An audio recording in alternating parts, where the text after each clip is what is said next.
तो अल्लाह का बहुत करम हो गया, वरना आज मैं आप लोगों के साथ ना होती। ईद पर क्या-क्या रेसिपीज़ बनाई, आज मैंने आप लोगों के साथ सारी रेसिपीज़ शेयर करनी है।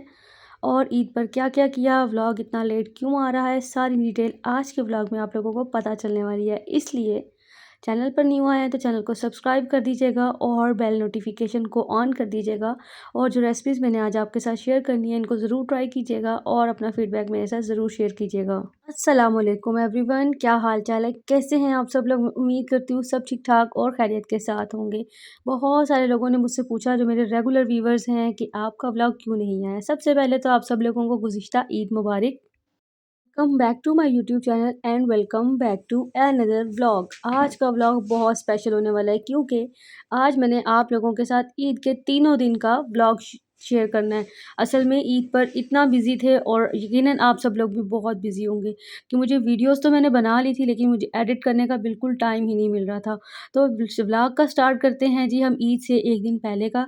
ये रात का 12-1 बजे का टाइम था, जिस वक़्त मैंने सारा रूम जो है वो नीट क्लीन कर दिया था, और आपके भाई साहब बाहर किसी काम से गए। बस यही था कि ये बाहर गए हुए हैं, इनके आने से पहले-पहले एटलीस्ट मैं रूम को नीट क्लीन कर दूँ, ताकि वो आकर आराम कर सकें। उसके बाद जी मैंने बाहर जब हमारा जो सेंटर एरिया है, जहाँ पर हम लोग बैठते भी हैं, अक्सर वीडियोज़ वगैरह भी मैं शूट करती हूँ, वहाँ पर शोकेस वगैरह है। मैंने कहा चलो जी पहले मैं इसकी सफाई करती हूँ। सफाई करना स्टार्ट की, एक के बाद एक काम, एक के बाद एक काम निकलता गया। शोकेस जिसको मुझे लग रहा था कि बस मैंने इसकी डस्टिंग ही करनी है, सारे बर्तन तो मैंने धो दिए थे, बस उसकी डस्टिंग करके बर्तन लगाने हैं, बस उसी में मुझे 3 घंटे लग गए और बज गए सुबह के 4। अब नमाज़ का टाइम हो रहा था, मैंने फटाफट से नमाज़ पढ़ी, और नमाज़ पढ़ने के बाद मैं किचन में आ गई, और आकर जो है वो मैंने सबसे पहले जो है वो मीठा बनाया। मीठे में मैंने बनाया था फिरनी कस्टर्ड, ये कि बहुत मज़े का बनता है। इसके लिए मैंने दूध को बॉयल किया था। जब दूध अच्छे से बॉयल हो गया, तो मैंने इसके अंदर चावलों का आटा डालकर उसको थिक होने तक पका लिया। जब वो अच्छे से थिक हो गया, तब मैंने इसके अंदर चीनी शामिल कर दी, और जब चीनी अच्छे तरीके से इसमें मेल्ट हो गई, तो मैंने इसके अंदर जो है वो कस्टर्ड मिक्स करके जो है ना वो डाल दिया था। अच्छा, चीनी जो है वो मैंने इसलिए मिक्स नहीं की थी पहले इसमें, क्योंकि चीनी जो है वो पानी छोड़ देती है। तो जब आटा अच्छे तरीके से चावल का पक जाए, फिर हम इसके अंदर जो है वो चीनी शामिल करते हैं, ताकि उसकी मिठास भी आ जाए और आटा जो है वो पानी भी ना छोड़े, यानी कि जो फिरनी हमने बनाई है वो पानी ना छोड़े। तो बस फिर मैंने कस्टर्ड बनाया, और कस्टर्ड बनाकर मैंने इसके अंदर अच्छे तरीके से ऐड कर दिया। साथ ही मैंने इसके अंदर बादाम और पिस्ते का और पेस्ट भी ऐड कर दिया था, और इसके साथ ही मैंने इसमें कोकोनट पाउडर भी ऐड कर दिया था। इससे ना इसका फ्लेवर बहुत ज़्यादा अच्छा आता है। और अगर आपके पास क्रीम है, तो फिर आप लोगों ने क्रीम ऐड करनी है, लेकिन इस स्टेज पर ऐड नहीं करनी। वो कब करनी है वो भी मैं आपको बताती हूँ। अच्छा जी, अब इसको बनाते-बनाते जो है ना टाइम हो चुका था, तकरीबन सुबह 5 बज गए थे। मतलब 4 बजे मैंने स्टार्ट किया, इसको पकते-पकते सुबह 5 बज गए, और अब मुझे यही था कि सुबह 6 बजे जो है वो इन्होंने नमाज़ के लिए भी जाना है, और मुझे बहुत स्वेर किस्म की नींद भी आ रही। और मज़े की बात तो ये, अभी तक मैंने कपड़े भी प्रेस नहीं किए थे। और मुझे समझ ही नहीं आ रही थी कि मैं खुद अपने लिए कौन-सा ड्रेस निकालूँ, क्योंकि जितनी गर्मी थी, एम्ब्रॉयडरी वाला कोई ड्रेस पहना ही नहीं जा सकता था। यहाँ पे जी मेरा मीठा बिल्कुल रेडी हो चुका है, और मैंने इसकी विस्की की मदद से चिल्लाकर जो है ना इसको ठंडा किया। जब ये ठंडा हो गया, तो मैंने इसके अंदर हाफ़ पैकेट जो क्रीम का ऐड करके उसको बिल्कुल ठंडा करने के लिए रख दिया। जितनी मैं कपड़े इस्त्री करने के लिए चली गई, तो कपड़े जब प्रेस करके मैं वापस आई हूँ, तो फिर मैंने सारे बाउल्स के अंदर मीठे को पोर किया। और अब यहाँ पे मसला ये था कि मेरे पास इसको डेकोरेट करने के लिए कोई चीज़ भी नहीं थी, ना तो बिस्किट्स थे, ना ही केक था। मेरे पास फेनियाँ रखी हुई थी, तो मैंने कहा चलो भई, अभी जो पास मौजूद है उसी से काम चलाते हैं। तो यूँ को मैंने अच्छे तरीके से क्रश किया, और इसके ऊपर स्प्रेड कर दिया, और बादाम से दिल बना दिए। मेरे हस्बैंड सो रहे थे, फिर मैंने उनको जगाया, उनसे कहा कि भई अब आप जाएँ, और नमाज़ का टाइम होने वाला है। तो इतनी देर में, जितनी देर में वो उठकर बाहर गए हैं, मैंने अपने ड्रेस की वीडियो शूट कर ली जल्दी से। बस 20-30 सेकंड के अंदर मैंने वीडियो को शूट किया, ताकि मैं आप लोगों के साथ दिखा सकूँ कि मैंने ये वाला ड्रेस ईद वाले दिन वेयर किया था। वैसे तो ये मेरा न्यू ड्रेस नहीं है, ये मैंने पिछले साल मेरी बेस्ट फ्रेंड ने मुझे गिफ्ट दिया था। तो ये वो ड्रेस है, और ये मेरे पास तब मैंने पिछले साल एक ही दफ़ा पहना था, और ये रखा हुआ था। तो मैंने कहा चलो आज मैं इसी ड्रेस को पहन लेती हूँ। एक तो डार्क कलर है, दूसरा गर्मी के हिसाब से बिल्कुल ठीक है। उसके बाद जी मैं लंबी तान के सो गई, लंबी तान के तो नहीं, खैर 6 सवा 6 बजे मैं सोई हूँ, और तकरीबन 10 बजे जब मैं उठी हूँ, तो कुर्बानी हो चुकी थी। वो भी मुझे तलहा ने आके जगाया कि उठो उठो, पता नहीं चल रहा कि ईद है, उठो कुर्बानी जो है वो हो गई है। फिर मैंने इनसे पूछा कलेजी बन गई? इन्होंने कहा हाँ कलेजी बन गई है। है। तो बस यहाँ पे गोश्त बन रहा था, उसके बाद ये मैं ऊपर चली गई क्योंकि आज के दिन हम लोगों ने किचन जो है ऊपर शिफ्ट कर दिया। तो बस मैं जैसे ही ऊपर गई हूँ, सबसे पहले काम मैंने चाय बनाई थी सबके लिए। तो हम सब ने बैठ के जो है वो चाय पी और नाश्ता जो था वो भाभी ने मुझे नाश्ता करवाया थोड़ा-सा। उसके क्लिप मैंने रिकॉर्ड नहीं किए क्योंकि मेरी आँख ही नहीं खुल रही थी। उसके बाद जी गोश्त बनकर आ चुका था, तो मैंने कहा चलें अब आप लोगों के साथ रेसिपी भी शेयर करती हूँ। ये देखें जी, आज मेरा किचन नहीं है, आज हमारा टेम्परेरी किचन था जो कि हमने बाहर सहन में लगाया था। भाभी तो बोल रही थी कि किचन में बना लो आकर, लेकिन मैंने कहा कि नहीं, मैं बाहर ही बनाऊँगी क्योंकि जितनी गर्मी है उससे किचन में नहीं जाया जाएगा। तो बस जी यहाँ पे गोश्त को अच्छे तरीके से धोया, इसके अंदर मैंने तिक्का मसाला डाला, नमक, कुटी हुई लाल मिर्च, सूखा धनिया, ज़ीरा, अजवाइन, अदरक, लहसुन का पेस्ट और हरी मिर्ची डालकर, पानी डालकर मैंने इसको पकने की रख दिया।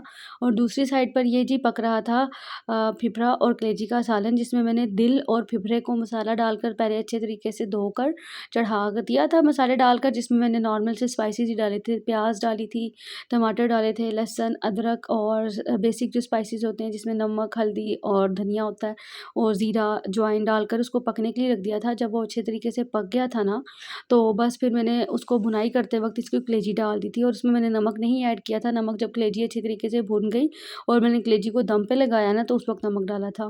तो दूसरी तरफ जो है मेरा ये वाला खाना जो था ये रेडी हो चुका था और इसको जी मैंने कढ़ाई में शिफ्ट किया और इसको अच्छे तरीके से मैंने गोश्त को भून लिया। जब इसका पानी अच्छे से खुश्क हो गया, तो मैंने दही डालकर इसको अच्छी तरीके से भुनाई की और फिर मैंने इसके अंदर डाल दिए अनियन के स्लाइसेस और ग्रीन चिली के स्लाइसेस और अब मैंने इसको तेज़ आग पर अच्छे तरीके से इसको टॉस करके पकाना है।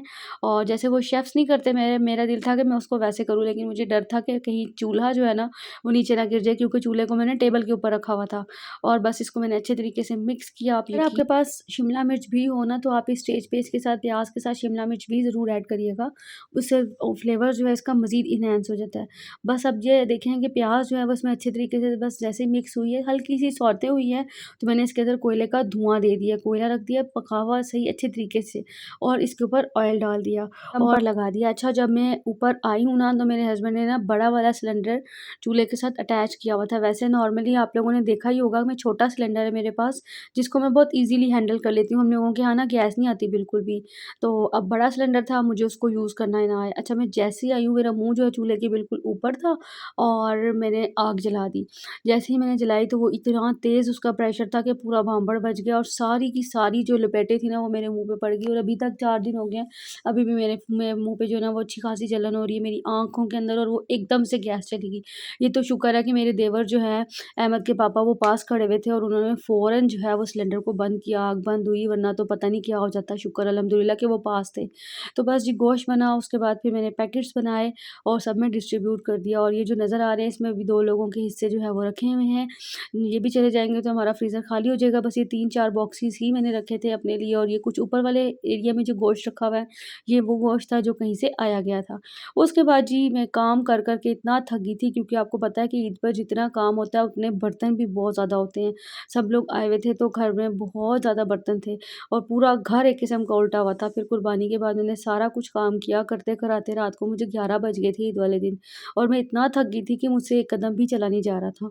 फिर मैं सो गई और ये नेक्स्ट डे का व्लॉग है सुबह का, कि मैंने अपना ड्रेस जो है वो निकाला था, हम लोगों को दावत पर जाना था कहीं और ये ड्रेस है मुझे पीआर में रिसीव हुआ था। ये 2 पीस ड्रेस था और इसको जो है ना मैंने सारा लेसिस लगाकर इसकी डिज़ाइनिंग की और आप यकीन करें कि इसके अंदर इतना खुला कपड़ा था कि मैंने इसकी फ्रॉक बना ली और फ्रॉक का फ्लेयर भी अच्छा खासा खुला बना है और इसके साथ प्लेन दुपट्टा मैंने लिया था क्योंकि ये 2 पीस ड्रेस आया था। और ज्वेलरी जो थी वो के तबस्सुम ग्लैमरस कलेक्शन का जो पेज है वहाँ से आप लोगों को मिल सकती है। ये इसके साथ मैंने अफ़गान इयररिंग पहने थे, वैसे मेरे पास कोई स्पेशल ज्वेलरी नहीं थी इसके साथ पहनने के लिए। ये पहले की ही चीज़ें रखी हुई थी, उन्हीं में से मैंने निकाली हैं। क्योंकि इस दफ़ा मैंने कोई शॉपिंग नहीं की थी अपने लिए सिवाय इस ड्रेस के।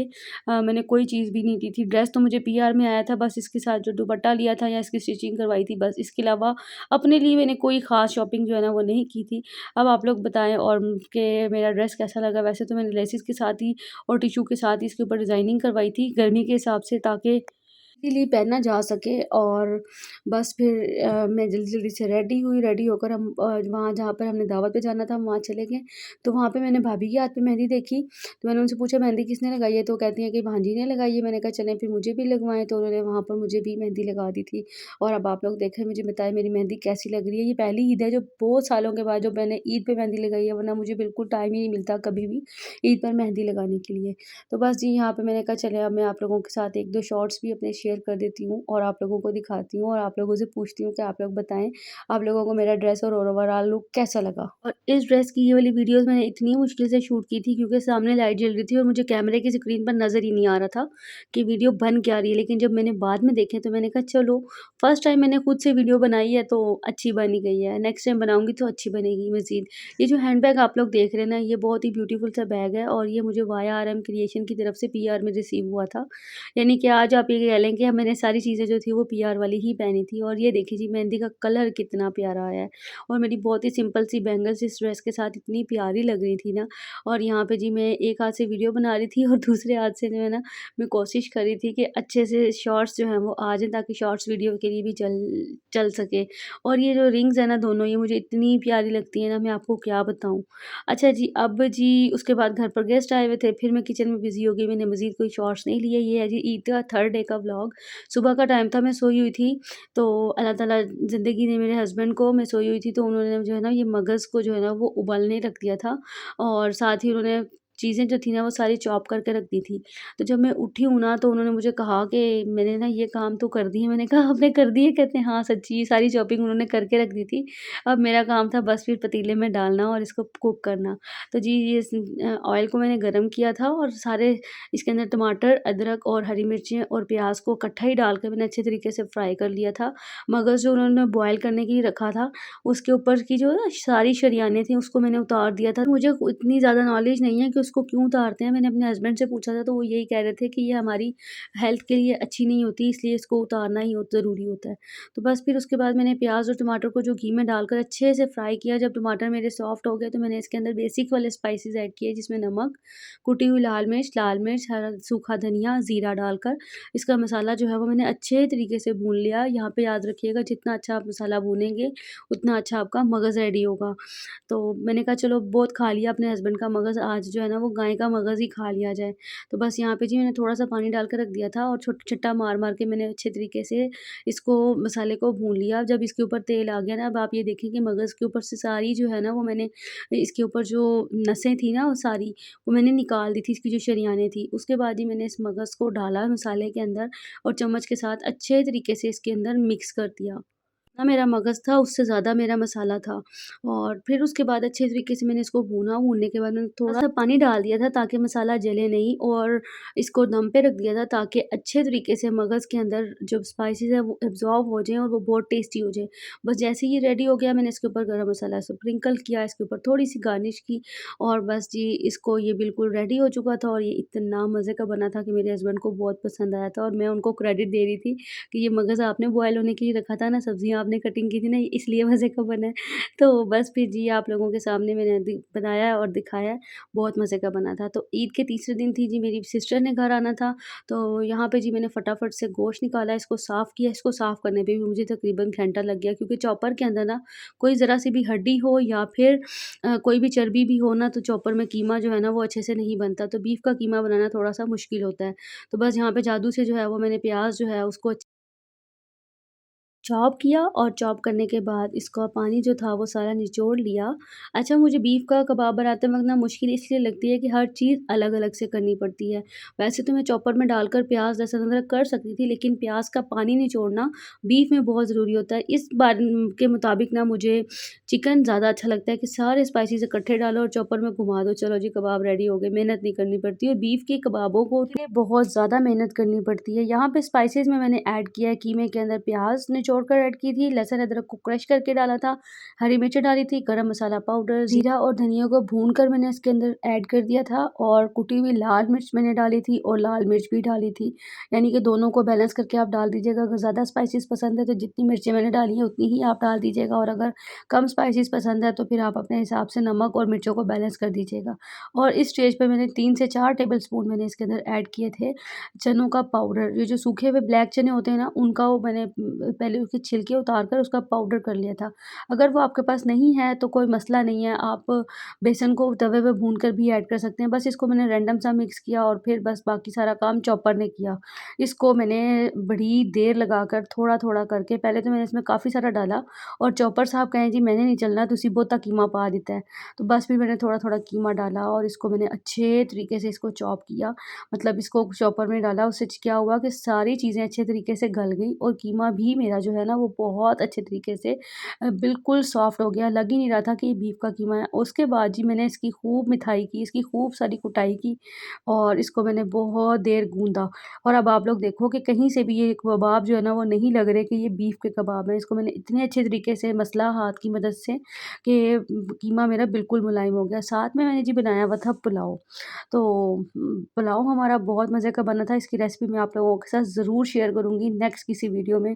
इसकी रेसिपी मैंने नहीं रिकॉर्ड की क्योंकि ऑलरेडी काफ़ी लेट हो चुकी थी मैं, और वीडियो के चक्कर में ना हम लोग ज़्यादा लेट हो जाते हैं। तो बस जी आज का व्लॉग इतना ही था। मिलते हैं अगले किसी व्लॉग के साथ। अपना बहुत सारा ख़्याल रखिएगा और अपनी दुआओं में याद रखिएगा। वीडियो का कोई एक पॉइंट भी अच्छा लगा है तो वीडियो को लाइक कर दीजिएगा, कमेंट कर दीजिएगा। कल की कल देखेंगे। अपना बहुत सारा ख़्याल रखिएगा। दुआओं में भी याद रखिएगा। Take care. अल्लाह हाफ़िज़।